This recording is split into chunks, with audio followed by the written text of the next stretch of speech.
Hello friends, good morning everyone. आज हम लोग बात करेंगे जामशेदपुर के द्वारा जो निकाला गया है वैकेंसी के बारे में।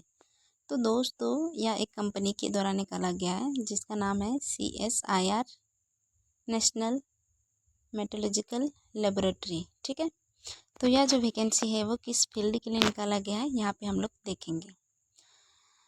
तो recruitment of junior stenographer and junior secretariat assistant के लिए निकाला गया है। तो दोस्तों, यह एक स्टेनोग्राफर और सेक्रेटरिस्ट के लिए निकाला गया है।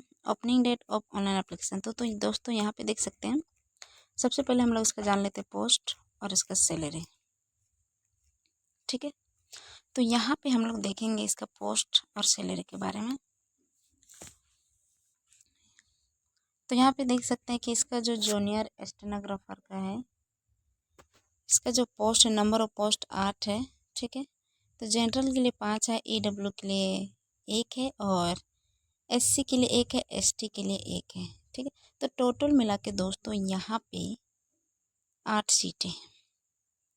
अगर हम इसका पेमेंट की बात की जाए तो 7th ग्रेड के हिसाब से मिलेगा, जो कि इसका स्टार्टिंग सैलरी होगा 25,500। ठीक है, टोटल एमोलमेंट्स इसका जो सैलरी होगा 25,500। इसका क्वालिफिकेशन की बात की जाए तो दोस्तों यहाँ पे इसका जो क्वालिफिकेशन है 10+2 and professionally in stenographer as per the. ठीक है, तो उसको यहाँ पे टाइपिंग करना भी आना चाहिए और क्वालिफिकेशन उसका 12th पास तो चलेगा। एज लिमिट की बात कीजिए दोस्तों, मैक्सिमम यहाँ पे 27 ईयर्स। ठीक है, सेकंड में हम बात करते हैं जूनियर सेक्रेटरीट असिस्टेंट। तो दोस्तों यहाँ पे जूनियर सेक्रेटरीट असिस्टेंट की बात की जाए तो यहाँ पे उसका जो पोस्ट है 5 है, UR के लिए 3 है, EWS के लिए 1 है और ST के लिए 1 है। तो लेवल ग्रेड के हिसाब से यहाँ पे उसका सैलरी स्टार्टिंग 19,000 है, लास्ट मैक्सिमम जो 63,200। ठीक है, 63,200 रुपया। यहाँ पे अगर हम क्वालिफिकेशन की बात करते दोस्तों, यहाँ पे भी क्वालिफिकेशन इसका 10+2 मांगा गया है और यहाँ पे कम से कम उसको computer type speed in computer as per the उसको कंप्यूटर आना चाहिए। एज की बात की जाए तो यहाँ पे 28 ईयर्स। फिर असिस्टेंट सेक्रेटरी असिस्टेंट की बात की जाए तो उसमें भी 4 पोस्ट है, UR के लिए 3 है, ST के लिए 1 है। सैलरी दोस्तों यहाँ पे सेम है, बराबर है। ठीक है, उसके बाद यहाँ पे कुछ नीचे डिटेल्स हम बात करते हैं कि अनरिजर्व्ड इकोनॉमिकली वीक सेक्शंस। यहाँ पे जूनियर स्टेनोग्राफर के लिए 10+2 होना चाहिए तथा उसको टाइपिंग करना आना चाहिए। सिलेक्शन प्रोसेस की बात करते तो a committee daily constitute by the director. ये जो वैकेंसी है दोस्तों ये परमानेंटली है, अगर किसी का भी जॉब इसमें लगता है तो परमानेंट लगता है। स्कीम ऑफ कॉम्पिटिटिव इसमें एग्ज़ाम कैसे होगा, तो यहाँ पे हम देखेंगे कि इसका एग्ज़ाम कैसे होगा। तो mode of examinations OMR based. यहाँ पे कंप्यूटर से आपका एग्ज़ाम होगा, मल्टीपल चॉइस एग्ज़ाम। फिर medium of question, the question will be set but English and Hindi. तो दोस्तों यहाँ पे क्वेश्चन जो रहेगा इंग्लिश और हिंदी दोनों रहेगा, तो आपको किस में देना है वो आप डिसाइड करेंगे। स्टैंडर्ड ऑफ एग्ज़ाम होगा 10+2। टोटल नंबर ऑफ क्वेश्चन यहाँ पे 200 क्वेश्चन रहेंगे।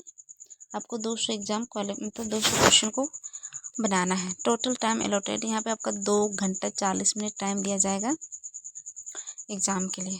ठीक है, तो यहाँ पे देख लेते हैं कि इसमें एग्ज़ाम में कौन कौन सा सब्जेक्ट रहेगा। तो दोस्तों यहाँ पे सबसे पहले जो सब्जेक्ट है आपका जनरल इंटेलिजेंस रीजनिंग कम से कम आपको 50 मार्क्स का होना चाहिए और मैक्सिमम 50 मार्क। यहाँ पे आपका नेगेटिव मार्किंग होगा एक क्वेश्चन में 0.25। ठीक है, जनरल अवेयरनेस यहाँ पे 50 क्वेश्चन रहेंगे, 50 मार्क्स। यहाँ भी नंबर सेम ही कटेगा इसका। फिर इंग्लिश लैंग्वेज एंड कम्प्रहेंशंस। ठीक है, ये हो गया। उसके बाद यहाँ पे प्रोफेशन टेस्ट इन स्टेनोग्राफी के लिए यहाँ पे लैंग्वेज ऑफ स्किल टेस्ट, यहाँ पे इंग्लिश, टाइम ड्यूरेशन होगा 50 मिनट। उसके बाद यहाँ पे नंबर जो होगा 70। ठीक है, अगर हिंदी की बात की जाए तो दोस्तों यहाँ पे हिंदी का नंबर उसका टाइम ड्यूरेशन रहेगा 65 और यहाँ पे उसका जो नंबर रहेगा 90 रहेगा। ये सब एग्ज़ाम हो जाने के बाद आपका जो लिस्ट आएगा वो मेरिट लिस्ट में, the professional in stenography will not be qualified in nature, ठीक है। इसके बाद फाइनल लिस्ट में लिखिएगा आपका नाम फाइनल मेरिट लिस्ट में, तभी आपका सिलेक्शन होगा, ठीक है।